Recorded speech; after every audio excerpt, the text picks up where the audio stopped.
If you are ambitious but lazy, this video is for you. Not kind of for you, exactly for you. You already know you're capable of more. You don't need anyone to tell you that. You can feel it. The problem isn't ability. The problem isn't intelligence. The problem is that somehow, knowing all of that, you still can't make yourself move. And that contradiction has probably been eating at you for a while. Here's what I'm going to tell you that nobody else will. You are not lazy. You never were. What you are is ambitious, and your brain has been working against you in a way that most people never understand and never fix. By the end of this video, that changes. I'm going to give you 6 principles drawn from samurai philosophy and Bushido that will show you exactly why this keeps happening and exactly how to break it. Not motivation, not hype. A framework that actually works with how your mind operates. Stay with me until the end, because the 6th principle is the one that ties everything together. And in my experience, it's the one that most men never figure out on their own. It's also the one that makes everything else finally click. Let's get into it. You can see exactly who you're supposed to become. You just haven't figured out how to get yourself moving yet. Picture this. It's 11 p.m. You're lying on your couch. The room is dark except for your phone screen. And somewhere in the back of your mind, a quiet voice reminds you again that today wasn't the day you became who you want to be. You had plans this morning, real ones. You were going to start, and you didn't. Not because you're stupid, not because you don't care. You care deeply. That's actually the strange part. You want this more than most people around you want anything. You can picture the life, the work, the version of yourself standing on the other side of all this effort, and yet here you are, still on the couch. Nobody talks about this specific kind of pain. The gap between knowing exactly what you want and being completely unable to make yourself go get it. There's a word for it, a concept the Japanese have understood for centuries, long before modern psychology put a name to it. It's called Hansei. And in this video, I'm going to show you that what you've been calling laziness isn't what you think it is. It's something older, something with a cause, and something with a cure. If this lands, subscribe and drop in the comments, what's the one goal you keep starting over on? Chapter 1. Hansei. The honest reckoning. Hansei. Say it slowly. Hansei. It translates loosely as deep, honest self-reflection, not the kind where you beat yourself up. The kind where you look at yourself with clear eyes and see what is actually there, without flinching and without exaggerating. Hansei is the samurai's mirror. Before a warrior corrected his technique, he had to see his technique honestly. Not the version he wished existed. Not the worst version of himself either. The true version. The actual situation on the ground. Here is what Hansei reveals when you apply it to your life right now. You are not lazy. You are ambitious and afraid. And those two things are creating a war inside you that exhaustion looks like laziness from the outside. Think about it. A truly lazy person doesn't lie awake at night feeling guilty. A truly lazy person doesn't feel the specific sting of watching someone else succeed at the thing you wanted to do. A lazy person doesn't feel that ache. You feel the ache. That means you care. That means something in you is still fighting. Research consistently shows that the pattern you're caught in, high desire combined with low action, is driven not by a lack of motivation but by a nervous system that has learned to associate effort with the threat of failure. Your brain isn't lazy. It's protecting you from a pain it has experienced before. But Hansei asks you to sit with one uncomfortable truth before you can move forward. The protection isn't working anymore, and somewhere you already know that. That was the shift. Right there. The warrior Miyamoto Musashi, real, documented, one of the greatest swordsmen who ever lived, kept a journal of his own failures throughout his life. He called them his debts to himself. He believed that until a man could look at his debts clearly, he had no right to his ambitions. Apply Hansei to where you actually are, not where you wish you were, not the worst-case version of yourself, the real version. The one who means well, gets scared, and keeps starting over. That is who we are working with, and that is enough. Drop in the comments. Have you ever actually sat with honest self-reflection about this pattern? Or have you always moved straight to the plan? Chapter 2. Mushin. The empty mind. The mind without mind. The empty mind. This might sound like something for monks in a temple, and in a way it is. But listen, Zen archers trained for years to reach a state where they could draw the bow without thinking about drawing the bow. Not autopilot. Not numbness. Presence so complete that the thinking mind stepped aside and the doing mind took over. Here is what that has to do with you on the couch at 11 p.m. Every time you sit down to work on something that matters to you, the project, the business, the creative thing you keep almost starting, your thinking mind immediately activates. It starts generating commentary. Is this good enough? What if it doesn't work? What will people think? Maybe I should research more first. Maybe tomorrow is better. That commentary is not your wisdom. That commentary is your fear wearing the costume of reason. Mushin is not about silencing those thoughts through force. It is about learning to act before they arrive. The samurai did not deliberate mid-draw. The decision had already been made. The preparation had already happened. By the time the moment came, there was nothing left to think, only to do. Research consistently shows that action precedes motivation, not the other way around. The feeling of wanting to work almost always comes after you have already started, not before. Waiting until you feel ready is waiting for something that only arrives once you've already begun. This is not willpower. Willpower is finite. Mushin is structural. You create the conditions where thinking too much becomes harder than just moving. You lower the activation cost. You make the first action so small that your mind doesn't have time to mount its objections. One samurai general was said to make his battle decisions the night before, so that when morning came there was nothing to deliberate. The mind was clear. The path was already chosen. Make the decision the night before. Set it up so that tomorrow's you doesn't have to choose. Tomorrow's you just has to show up. That gap between intention and action. Mushin closes it. Tell me in the comments, what is the first moment of resistance you hit when you try to start something? Chapter 3. Kaizen. The power of 1 degree. Change for the better. Continuous improvement. But not the dramatic kind. This might be the most important chapter in this video. And it starts with a question most men in your position are getting completely wrong. You think you need a breakthrough. You think you need a new level of discipline, a complete transformation of your habits, a massive overhaul of your entire life before any of this starts to work. You don't. After World War II, Japanese manufacturing was in ruins. American consultants came to help rebuild it, and one principle above all others was adopted across industry after industry. Not the dramatic transformation, not the revolution, the small daily incremental improvement. Kaizen. Toyota didn't become Toyota overnight. 1 degree at a time, 1 adjustment at a time, compounded over years into something that looked from the outside like a miracle. Your ambition has been lying to you. It has been telling you that the version of yourself you want to become is available only after a monumental effort. So you wait for the energy to make that monumental effort. The energy doesn't come. You stay still. The bar in your head rises. The gap between where you are and where you'd need to start grows. And eventually, starting feels impossible. That is not a character flaw. That is the mathematics of perfectionism working against you. Kaizen resets the mathematics. You do not need to run for an hour. 15 minutes changes the brain chemistry. You do not need to write a chapter. 1 paragraph moves the needle. You do not need to build the business. 1 conversation this week builds momentum. 1 degree, every day. Research consistently shows that small repeated actions create genuine neural change over time, more than rare large efforts that exhaust and demoralize. Consistency rewires you. Intensity impresses you briefly and then burns you out. The samurai Yamamoto Tsunetomo wrote that a man who improves slightly every day will, within 10 years, be completely unrecognizable. He wasn't speaking about discipline in the modern sense.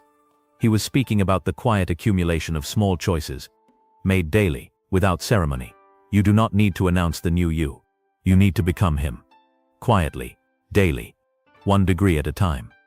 And here is what nobody tells you about Kaizen. It doesn't feel like enough in the beginning.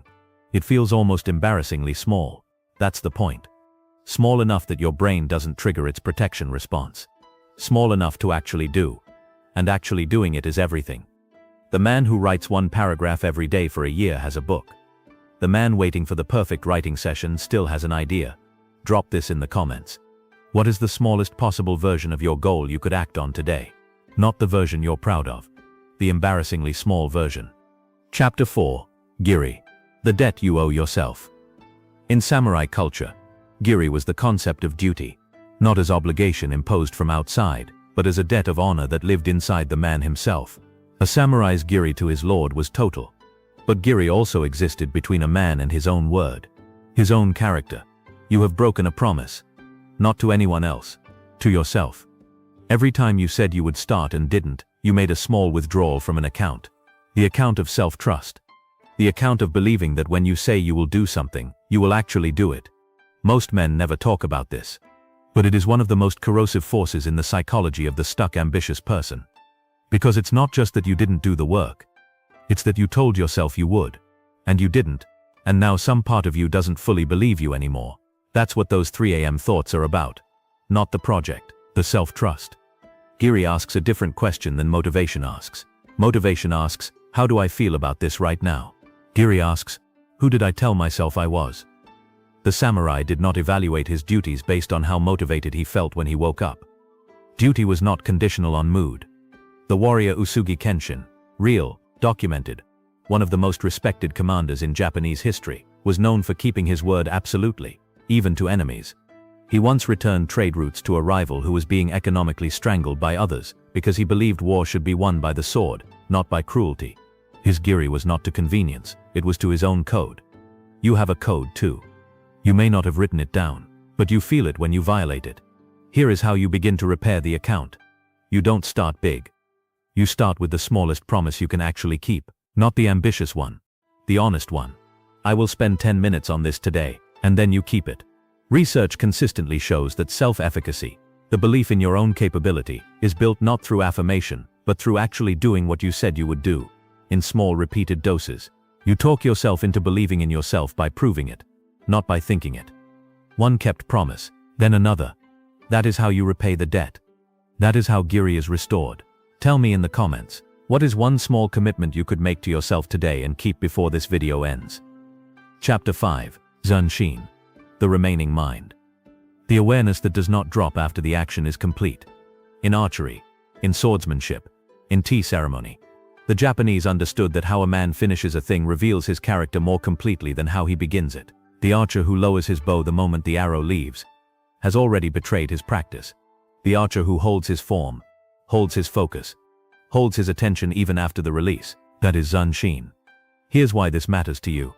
You have started before, probably many times, and something happened. You had a good week, maybe two. You could feel something shifting. And then one missed day became two, became a week, became I'll start again Monday, became nothing. The drop-off is not a character flaw, it is the absence of Zanshin. Most men are optimized for beginnings. There is a natural dopamine surge in the start of something new. The fresh notebook, the downloaded app, the new routine. The beginning feels like momentum, and it is, briefly. But beginnings are borrowed against the future. Zanshin is what you need to repay the loan. Zanshin is the quality of continued attention after the initial energy fades. The check-in, the accountability, the practice of noticing where you are without the story that where you are is who you are. The missed day is just a missed day. It does not mean you failed. It does not mean you are back to zero. It means one day passed without the practice. Research consistently shows that the most powerful predictor of long-term habit maintenance is not motivation at the start. It is the speed of recovery after a missed session. The people who sustain change are not the ones who never slip, they are the ones who return fastest. Zanshin is the return. After a failed attempt, the samurai did not write off the campaign. He regrouped. He returned to his center. He identified what had actually happened without drama or self-punishment. And then he moved. You've started before. That counts for something. Every beginning taught your mind something about what it feels like to move in the right direction. You are not starting from nothing. You are starting with knowledge. The man with Zanshin doesn't eulogize his lost streaks. He carries what he learned and he moves.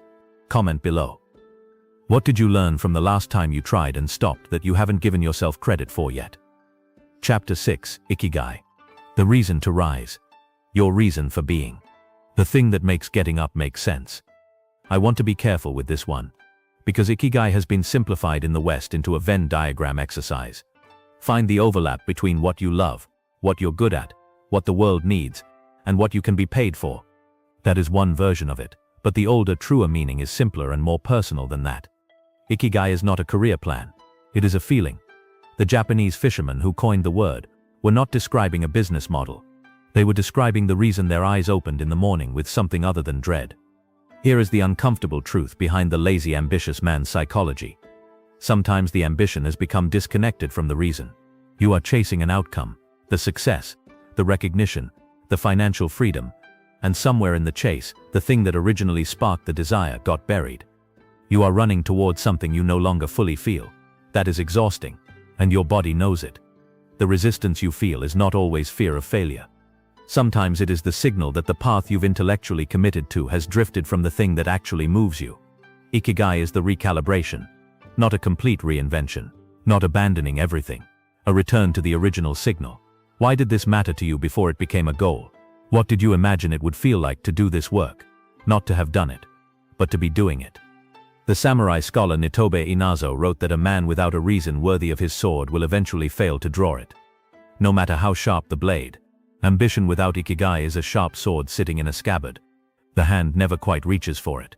Research consistently shows that intrinsic motivation, doing something because it genuinely matters to you, is vastly more durable than extrinsic motivation, which relies on reward and recognition. The man who works for meaning outlasts the man who works for applause. So I'm going to ask you something, and I want you to actually think about it.